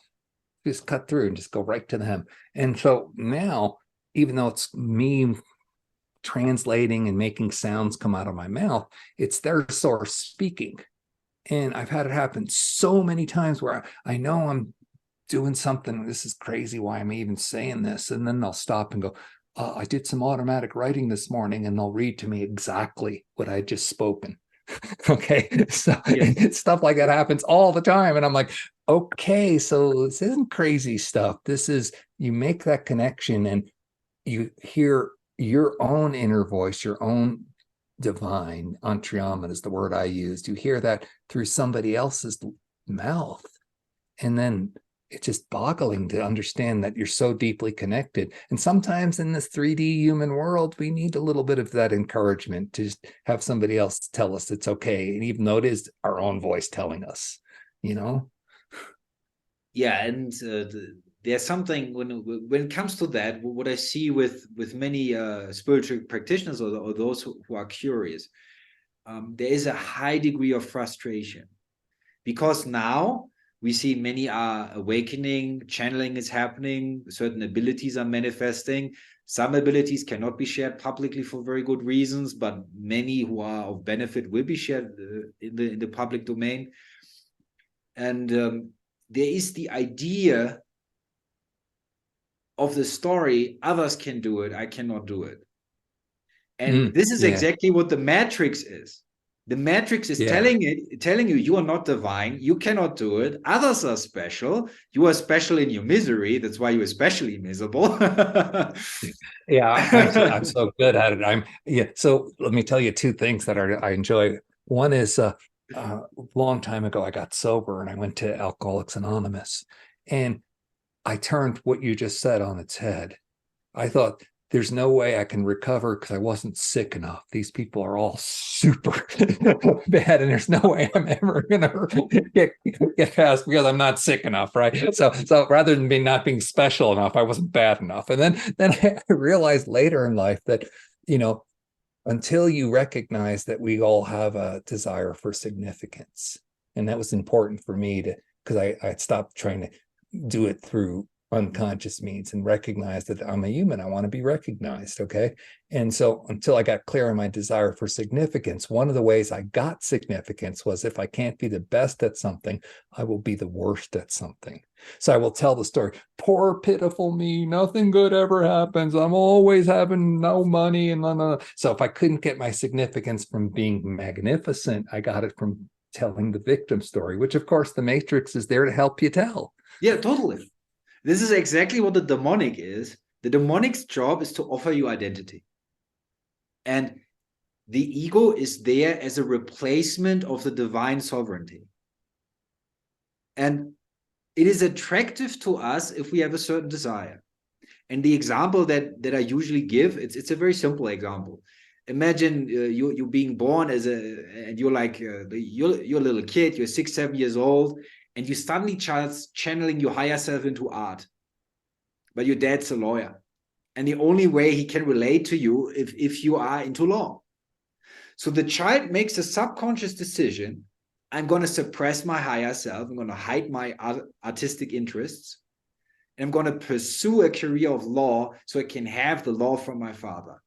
And this is where we make choices to dim our light. And when we want to dim our light, the dark is saying, okay, you want to dim your light so you can fulfill a certain desire.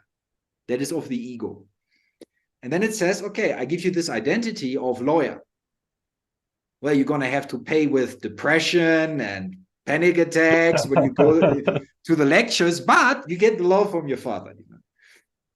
And then we are adding heavy material to ourselves that's being offered by the demonic side. And this is how it works. So then at some point we realize, all right, I have renounced myself, because as my authentic self, I was under constant assault in this society. And that was too painful. So I made a choice to dim my light so I could somewhat relate to people. But when we start awakening, we completely start reverse engineering this. We're going back, we start removing the dark matter by re-experiencing the traumas, and we find those keynotes of decision-making where we choose to dim our light, and then we choose to do the opposite. So we call the light back in. Yeah. I really enjoyed what you said about the deal with the devil. and we don't even realize it. We think we're being fine, upstanding citizens and just doing what we're told and doing what society prescribes for us. But meanwhile, we've literally sold who we were. We've turned our back on our authentic self. And of course, it's going to lead you to that wall eventually. But until then, you get to enjoy butting your head as much as you want to. But that's why I'm so glad we're in the golden age. And people tell me stuff like, oh, how many lifetimes have you been around? You can go to psychics and I'll tell you that. And when I first heard how many, I was like stunned, And then I finally had abilities manifest in myself, and I could just check in and see, yeah, that's a lot. I've been around the block here. And but it's interesting, from our perspective, we're excited, at least I think you are, but I certainly am, are excited to be at this point in time where the ascension energies of the planet are such, the energetic fields of the solar system and the galaxy are such that we're going to see this big uplift in consciousness and humanity. And a lot of those different timelines are going to come together in a beautiful way. For a lot of the people that we work with, they don't understand that they just bought the ticket. They bought a all exclusive VIP pass to Disneyland. They get to go on all the rides, and they're going to be super fun. And they get behind the scenes access. They don't understand. They just see, oh, it's a burden. It's so hard out there. Like, no, this is the best darn show in the galaxy. And you get to be not only in the front row watching it, you get to be an author writing it. That's the thing. I remember my dear friend Alan Watts used to say, we conned ourselves into the idea that the present moment is ordinary. Right? When in truth, beautiful. Yeah, we're here co-creating this beautiful experience, and what is actually what the ego tries to turn into a burden is the mercy of God. Because when you get to experience, for example, your past life traumas, it means that the mercy of God has no mercy towards your ego, because your ego is an illusion and it keeps you imprisoned. So when those forces come in, and this is exactly what people are afraid of when they're identified with the body and the mind, they know when those forces come in, there will be a dissolving of the borders of identity. So when that happens, you will go through 1,000 deaths. Yeah, you will peel snakeskin after snakeskin after snakeskin of yourself. And it will feel like death over and over. But at the end is the complete freedom from limitation. So we're going through these trials, which are not really trials in the way that people understand, that they think of it in a negative way, in terms of karmic retribution. No, we get to have a loving understanding about everything that we ever experienced. And the whole point of re-experiencing trauma is not to re-experience trauma.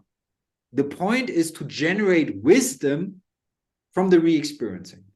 And once we generate wisdom, our energy frequency changes. Yeah. See, the way I understand it, because I don't like using words like, your body can go through all these deaths and these ego deaths, because that's too scary. So I don't want to go there. Right. Oh, so I don't mind scary. I know. Well, you can see you wore the black and I wore the white today. So it's perfectly balanced. Okay. But anyway. But so the way I like to describe it is that the universe and God is beneficent. It's benevolent.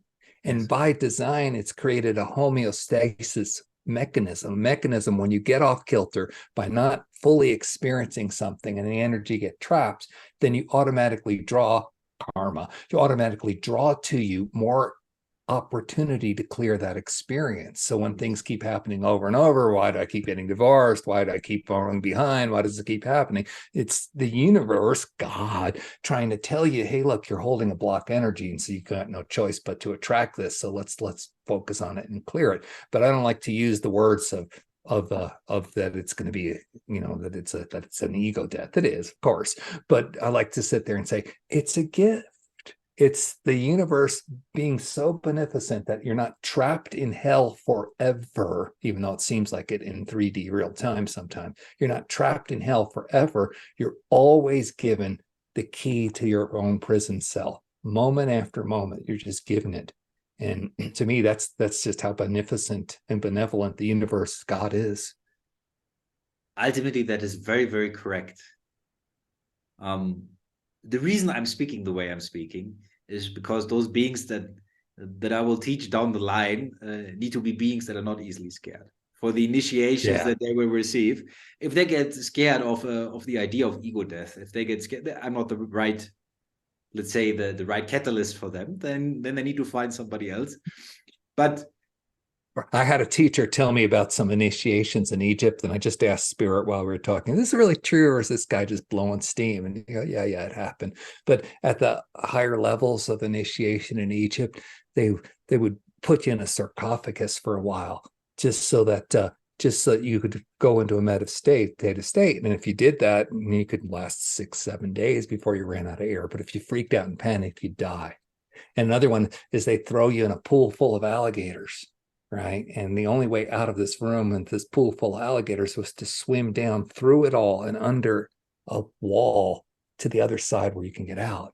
So you had to go literally deep into your fear to get to the other side. Yes. And then the other example of the sarcophagus, you had to be calm and measured in the face of what is certain doom to be able to be of the higher level. So I totally get what you're saying. I'm just like so glad that I'm not having to experience that in this lifetime. Well, the beautiful thing is, if we choose to experience it internally, energetically, we don't have to have a physical experience of it. I want that. Yeah, that's the key. It is only that we have this repetition of cyclic karmic effects in the physical when we don't want to feel, when we don't want to turn inward, when we don't want to experience the karmic reasons why we're being mirrored in such a way. So the whole point of shadow work or alchemy or the transmutation of these past life traumas is to not have to re-experience it. So what you said about the divine property, and that's very beautiful. It is simply that we may accept in our delusion that we are trapped. And how does that show? In being comfortable, in staying safe. This is how it shows. So when we are accepting our prison, we get comfortable. But the beautiful thing is God never accepts our prison, ever. Yeah, that's why nothing goes smooth in our prison until we are willing to realize freedom. There's another thing that you said that was very important about your experience with alcoholism. I recently I had an encounter in the Andes Mountains. There's a cave where I meditate in. That location I will not share with the people. There are reasons for this. But I met Babaji in the cave. As a holographic experience, he showed up in front of me, and I asked him, how do I teach people faith? And he looked at me, and in a very childlike manner, he was dangling his feet from a cliff. And he said, Julian, you don't need to teach them faith. You just need to help them remember. And then he said this, and this blew my mind. He said, don't you understand that they are made of pure faith? And I'm looking at him like, what do you mean? He said, every one of them is immortal. That means God poured his whole faith into every single one of them. Whoa. You would have to be a fool to do that if you wouldn't believe that creation is perfect. And a fool, he is not. Oh, yes. So the fact that our essence is immortal means that God has complete faith in us.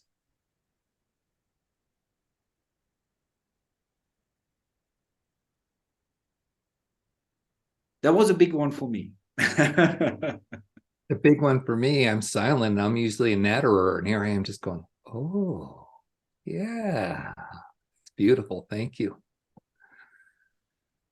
Oh. Sometimes I feel embarrassed in front of my old friends because I feel so much when they speak, you know. There was another thing one time, and I think you'll love this one. there was a group of angels coming to me in meditation. And they said, we're going to give you a prayer now. And this is the map of how to return to God. So listen closely. And I started hearing this prayer, because you are a channeler as well, that you get a multidimensional information in terms of energy, but it's being condensed down into language. So I had to choose how I translated this. Yeah, but I tried my best in translating this. So the prayer goes like this. In God, I disappear. In love, I dissolve.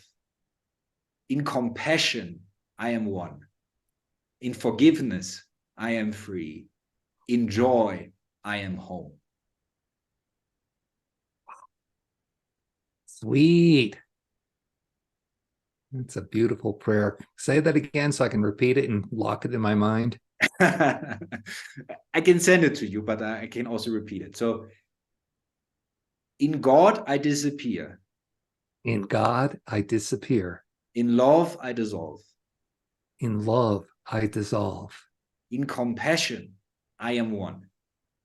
In compassion, I am one. In forgiveness, I am free. In forgiveness, I am free. In joy, I am home. In joy, I am home. Oh, yeah, those words felt good. Boy, the energetic frequency of my body turned up a couple more little tiny bubbles going when I said that. It's already in you, otherwise it wouldn't resonate. Yeah, but still, it's nice to have words for it. Thank you. While we're sharing prayers, let me share my favorite prayer. Whenever I work with somebody, I share this prayer. Tell them it's the most powerful prayer ever. Super, super powerful prayer. Goes like this. Thank you. More, please. Can you repeat? Thank you. More, please.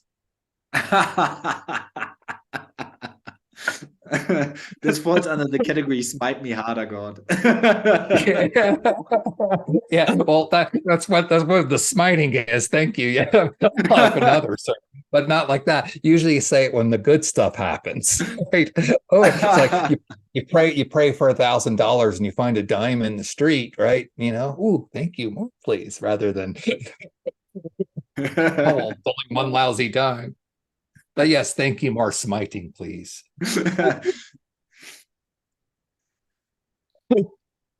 Oh, yeah, it is sometimes to ask to let the subjective self endure so we all can be free. Whatever needs to be endured for the highest good. Yeah. Well, that's what I've always learned is, a hero, a warrior does what is necessary. It's not like you have courage or you fight or you do this or you do that. It's none of that. It's you do what is necessary. And in a lot of cases, it's enduring. And those of us who signed up for this lifetime, this is not an accident. There's no accident of birth. Those of us who signed up for this lifetime knew that we were on the big Disneyland ride. This was going to be ascension for the whole planet at once. And so there was going to be a lot of that shadow that we're going to be enduring. And if you take it like, okay, if you want to pump yourself up, which I like doing, it's like, say, oh yeah, I am the chosen because I chose this. I am the chosen and I'm on the planet here and we're fighting the good fight because this is the time where it's going to happen, not that you fight, but you know what I say. Yeah. It's also like a change, I feel, in the understanding of sacrifice. The idea of sacrifice that our subjective self has is the idea of loss, of losing something. Yeah, right. But sacrifice in its original meaning means to make holy. Oh, I didn't know that. Make holy. So we are going through this alchemy, through this transformation to make something holy. And that's the sacrifice. That's very beautiful. Yeah, it's amazing that you think about it. Like when I was writing that book, I got very, very clear that I was standing on the shoulders of giants. That for the people who came before me, even the generation that I learned from, my teachers, those monks and everybody, they had a denser energy that they had to transmute within themselves just to be able to become the teachers to help me. I'm in a lighter space, right? And I'm going through as much suffering as I can, you know, as is out there. And I'm able to do that because they went through the forest first. They were the ones with the machete in the jungle who cut the path for me. And so when we think about this collective and the clearing that we're doing, I mean, there's so many. You talk about the ascended masters. I've had the pleasure of meeting two great beings in person in my life, you know, in the physical. All right. One wasn't quite in the physical because it was an entity in another person's body, but the other one was an avatar in flesh, you know, like the ability to raise the dead kind of stuff. And you know, you think that's only myths and legends and Bible stories, and only one can do that. But you know, these people have been on the planet a lot of different lifetimes. Just so that we could enjoy. And there's so much joy, even though it is a slog, and even though it is hard a lot, there's so much joy because each moment of transmutation, that moment of alchemy, as using your word, is like honey. It's like ambrosia gets placed on my tongue because I just finished the experience and there's nothing left except connection to source that used to be a blockage.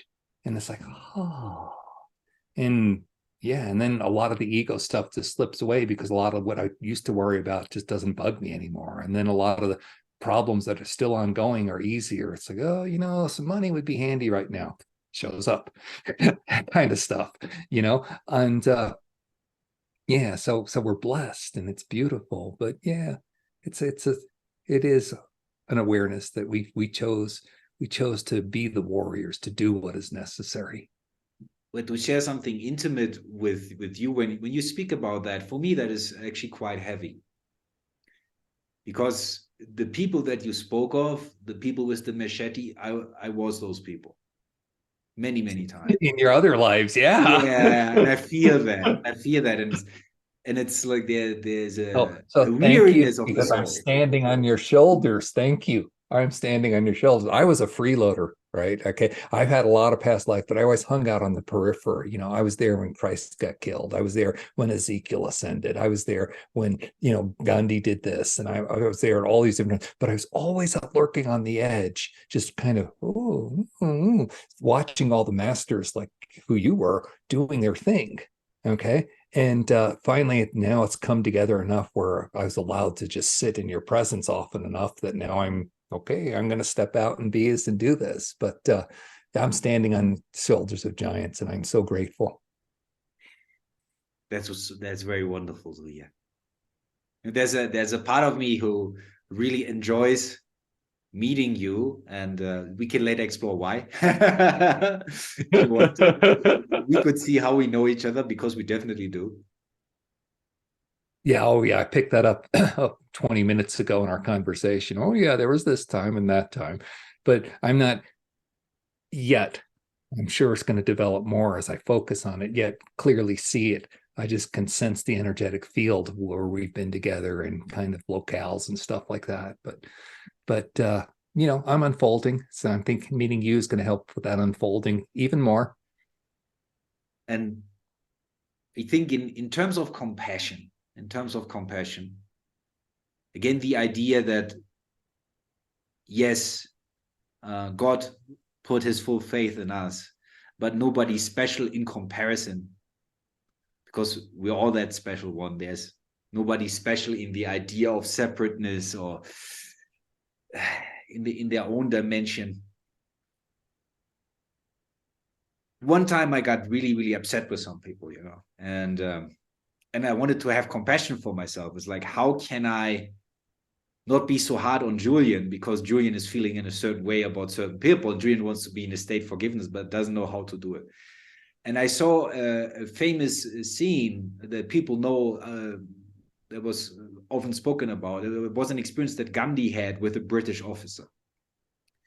So this British officer walks in, and the British officer wants to deliver the demands from the government. He doesn't want to have a conversation with Gandhi. But Gandhi overwhelms him with kindness, offers him tea, offers him British cookies, and at some point, suddenly the officer realizes he has been speaking with Gandhi for 5 hours. And he comes out transformed and an ally to the freedom of the Hindus, or the not only the Hindus, of course, the whole of India, but he becomes an ally. And people look at that as some sort of superhuman feat that Gandhi did. But what upstairs allowed me to see is how angry Gandhi was with the British officer. He was very angry. Wow. He was very angry with him, but he didn't let his ego take control. Like his ego was like rebelling, is like this barbarian, this obnoxious, primitive barbarian. But he would allow himself to go through that, to let the subjective human experience, the I illusion, go through that and not to act from it. And I find this a beautiful anecdotal piece because it shows that even Gandhi struggled in that moment. So when you know that, can't you see yourself with kindness then? Yeah. So what you're talking about is a level of self-mastery that I'm aware of, but I've not fully embodied. So when I'm actually working with people and stuff, I tell them almost what seems the opposite, because based on the level they're at, I figure given your level of consciousness, there's nothing else you could do, right? I always tell people, if you're going to be a bear, be a grizzly. If you're going to leave the room, kick a few chairs over on the way out, right? And so don't beat yourself up for having express it fully, and then afterwards go in and see what's motivating that. All right. So I'm not at the level where I'm with people who, if they're annoying, I walk away. I just don't do that. I don't have the greater good in mind. I just like, oh, too much, gotta go. And so that's kind of how I am, And but what's as a result of the process that I followed, I'm in that state less and less. There's very few people I'm around who trigger those things in me. And so I could see them. I would get bored maybe, but I wouldn't actually be in the place of holding the anger towards them, because I think I've allowed myself to be that grizzly often enough. The key to understanding triggers is very, very simple. Every time we judge, it's a projection of our shadow. There's something these people are doing that we have done in other lifetimes. And when we still have shame about that, it triggers. Don't you hate that saying, when you point at somebody, 3 fingers point back? Don't you hate that? I don't know that saying because I'm German. Oh, that's in America. You point at somebody else, you got 3 fingers pointing back at you. All right. Okay. I kind of seem to get the gist. All right. Well, it's always self-attack. I recently had the experience with my twin when we were arguing. Yeah. And I feel into it. I am allowed to share this. We were arguing, we were accusing each other of something.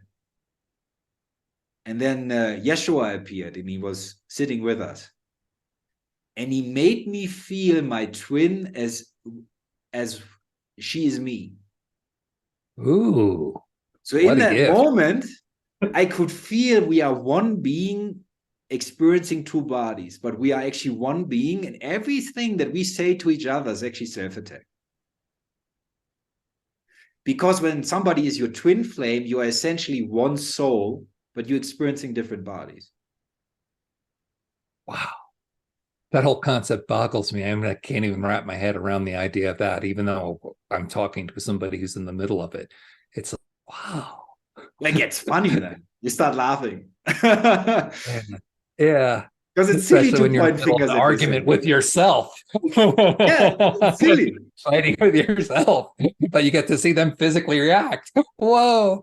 It's like I had trouble with the concept that earlier we were talking about fractals, all the past lives, but there's current lives. I had trouble with the idea that not only are there current lives, at different timelines, what we call past and future, but there's current lives now that are multiple. I've had trouble wrapping my head around the idea that I'm on the planet. Every time I check in, I get around 5 times. There's 5 aspects of my soul expressing on Earth right now. And I haven't even, I'm boggled and somewhat scared to actually connect and speak to all my greater self. There's a fantastic TV show that I enjoyed so much on Netflix. It was called Sense8, SENSE and the number 8. And they even had a German character, but there's 8 people from around the world who wake up one day to the same consciousness. They all know that they're the same consciousness. And so they all have each other's skills and abilities. So when one person needs to fight, then one who knows how to fight fights. The one person needs to drive, then the driver drives. It's like just wild stuff. And it's a beautiful concept in that idea. And so it's been floating around the edge of my consciousness. I haven't dove into it yet, but it still amazes me that, when I hear you talk about a twin flame, it's like one soul, 2 persons right there connecting. And I'm thinking, we're so much bigger and more magnificent than I even allow myself to comprehend. But it cannot be imagined in any way. It can only be, how to describe this?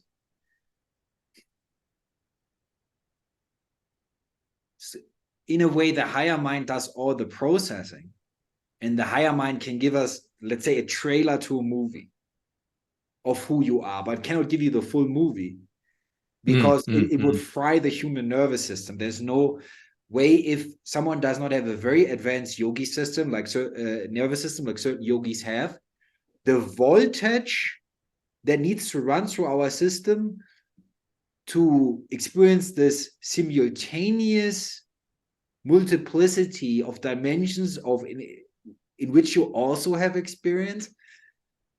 If your nervous system is not modified in a very particular way, that energy cannot be held. Yeah, it's like that lady I met who laughed for several weeks on end because that was the best she could do to process it. And what I enjoy the fact is that we're upgrading. And so this ascension that we're going is the level of consciousness, but our bodies are going to come along too. I've had some insight, and I've listened to other people talk about what our bodies are going to look like in several hundred years when we have more in place to process that amount of energy. And it's some of us will not have bodies. Exciting. Yeah, most who want to go to that energetic realm, but those who, I'm still like all physicality, I want to play here for a while more. I like this sandbox. I do, and I want to play in it where I'm the master of joy instead of the master of misery. I want to spend some lifetimes doing that, Where the misery is the joy is the misery. Who has the difference? That's because you're just so going zen on me right now. What I'm saying is the awareness of one creates the awareness of the other. True. But yeah, I still like, I love physical pleasures. I make it a point to go to the beach several times a year for several weeks, just to be in that environment of, the physical pleasure of the wind and the sand and the surf and the sun and all that beautiful stuff. And, to take that analogy, it's like, I want to come to the planet of Earth when it's in 5D as a planet, as opposed to just an energetic being. I want to go play in that sandbox for a while. Yeah. What's funny to me, in a beautiful way, a part of you is nervous about writing, but do you know how many are listening right now?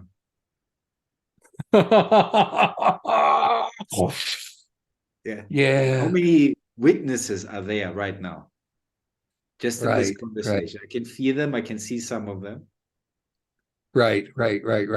Yeah. Whenever I do a channeling and that I record, my sacred self knows who's listening in there and stuff. And I tap in. I don't ever really get like a number count or something, but I can energetically feel like waves of energies from different groupings and different individuals who show up. I'm like, because this is all new to me. I don't know how long you've been playing in this realm, but I've been having channeling abilities at this skill level for just a little over a year now.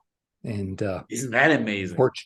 Yeah, I know. And I've been doing enough teaching of other things in the past that it's easy for me to condense massive amounts of information and simplify it. So, curriculum writing, teaching teachers, I know how to do that.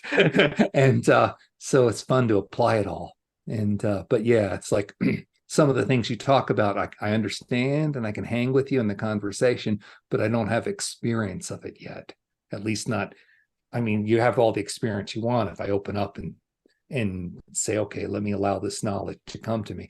But half the time, Julian, I don't even know what to open to ask to see that experience.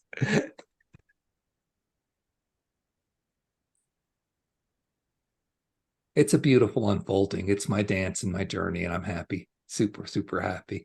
But it's like so uplifting, like I said earlier, to be in conversation with you, because this is how it is. The more of us who I tell people all the time, tribe, tribe, tribe, tribe, tribe, find your tribe.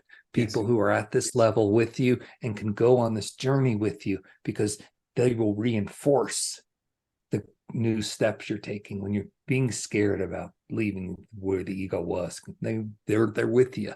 And when I talk to you, it's like, more tribe. Thank you, God. That is wonderful. I remember the first being who ever gave me a platform was a writer and a yogi. His name was Gerald Clark. And Gerald Clark was an electrical engineer, and he started scientifically explaining all these multidimensional experiences, and he was very much into pre-astronautic and so on. And when we met, he also had this feeling, I've met someone more in the frequency band of what I am experiencing.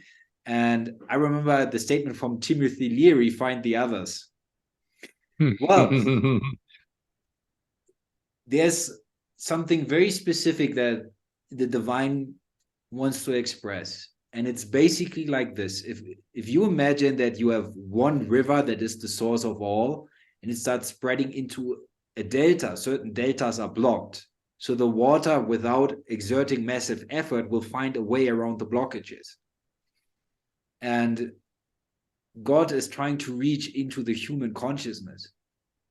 And in my experience, what it is like is that it's basically that Julian is just like a glove, and a hand is putting the glove on, and then the glove becomes an extension of the hand. So the higher mind at that moment completely replaces the local mind. There is no Julian in that experience. There's no psychological experience of that. But there's a speaking from the higher mind and from what we could consider Holy Spirit. Certain laws and certain physics are in place. And what our team here in Peru is called, it's called the lighthouse. And cool. There's a very particular symbol connected with that. And it's the idea of a yogi meditating, and he's merging with the lighthouse. So where the light would come from the lighthouse is where the pineal gland is. And you see basically that the top of the lighthouse is the illuminated pineal gland from the yogi. And the idea is we simply radiate the God force out, and it brings the ships into the harbor. Like, you don't have to come down to them. You don't have to go to the beach. You don't have to chase them down. You don't have to educate them. They're going to see that and be attracted. Yep. Yeah. Beautiful. So we're going to build that lighthouse. You're helping me a lot, because I turned out the first draft of this book. I've got some readers working on it now. We're going to give me some feedback. But I had a lot of trouble describing mind. All right. And I was trying to use a capital M and a lowercase m when I would write the word mind. And then what you just started talking about, local mind versus higher mind, I'm like, oh God, those are so much simpler. So I'm stealing some words from you. They're going to go in the book. They're not my words, so it's fine. You can steal them. Okay. It's I'm just giving you credit that I'm going to be a thief and happily take yours. But so I'm going to be using those words when I do my edits before I send it off to get published. Oh, that's wonderful. Well, thank you. By the way, I don't have the sense of time, and you probably don't have the sense of time because it's very fun. I'm just gonna. We've been at this for 2 hours, so I think it's probably time to bring it to a close. I would say so, and not because we're ending it, but it's because there are ways of packaging information and energy. And when the current service is done, we're allowed to relax. You're allowed to go to your beach. My beach is somewhere else on a different planet. I sometimes meditate on that. Oh, nice. Well, it's like this for everybody who's listened, for whatever, if you break this up into segments or just do the whole 2 hours, for those of you who listened, get in touch with Julian, get in touch with me, because we're connected. Obviously, you're spending some time, and we both sense that in the field right now. And so thank you for being present, and get in touch. It's time for the joy. There have been hundreds and thousands of years of very hard spiritual work. I've been coming down here as a matrix buster for thousands of years. Matrix buster, good word. Call it spiritual insurgency. That's what it is. Spiritual insurgent. So it's time now to enjoy creation. The dark is slowly fading out from this planet. Our divine abilities to create are being restored because we've learned our lessons and we are allowed to enjoy it. For me, this is a retirement life. I will not set foot in a human body again after this. So for me, it's a very different experience. That's a culmination, man. You're at your peak. That's very cool, especially because you're aware of it, because that's what we're all going to, the place where we consciously decide, am I going to come back? Am I going to be this? Am I complete with this experience and ready to move into a different realm of experience? Yes. That's beautiful. There is a grieving process in that, but the grieving process itself, there's a beauty in it. It is an appreciation of the beauty of the totality of the human experience. Absolutely. You're finishing a cycle as a human, and humans have feelings. Of course you're going to grieve. Yes. It's part of the nature. Isn't that fascinating? But it's just beautiful that you're at that graduation level. You're making ascension, whether it's turning into a ball of light in front of everybody's eyes like Ezekiel did, or whether it's transitioning through what we would call a physical death. You're ready to make that and move into the realm of whatever's next for Julian. And, even though we're not going to see each other on the physical plane here, there's a time when you and I are going to go play again in the other realms. Well, the whole reason to take bodies for some of us was because after the Atlantean downfall, it's just that the psychic abilities of humanity went into a deep, dark sleep. And so they needed embodiment. They needed embodied teachers. They needed the idea of an interface because they couldn't perceive their own divinity directly. So they needed to have something externalized to relate to have a conversation with, because they couldn't have a conversation with themselves. So many beings made a sacrifice to go down in density in order to be that embodiment.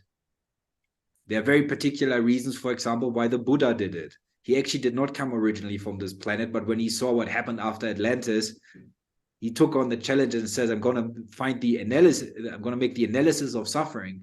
And then I'm going to find the cure for this new Atlantean mind that is imprisoning everybody in the ego. And that was Buddhism.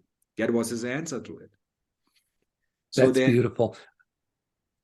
So beings have been coming down. And the older you get, even though there is no time in that way, the only time that we have is the time we spend in time. But ultimately, we don't have time. But there is an age to the soul, and it's more a feeling. And there's a moment where our energy becomes too intense that it becomes a burden to reach down. And I'm tired of reaching down. You're ready to fly. You're ready to fly. Well, thank you. And I had the pleasure, actually, one of the great beings I met, physical, he knew his past lives, but he decided to incarnate simply to be here at this point in time for awakening on the planet, to help many, many people awaken, which I was one of the beneficiaries of. But he came a whole bunch of other times first to get the energies right, leading up to this time coming, and it's like, to even think of like I call him a great being, to think of it in those terms. But then what we discussed earlier, that, we're all that same stuff. We're all that same greatness. We just haven't been on that plan, and just haven't put our consciousness to it yet because we've been playing the density game. Yes. And that is perfectly fine. This is what children do. Right. Well, I want to thank you. I'm going to get one more plug, becomingawesome.1. Check my book out, which will be available soon. You can sign up for classes. Those are available right now. And then my wife and I offer on a donation basis, so don't worry about money, individual coaching and clearing sessions to help you. So especially if you're serious about this, if you resonated with what's Julie and I have been speaking about this whole time, where you're ready to do some of that shadow work, do some of that alchemy, we got techniques to help.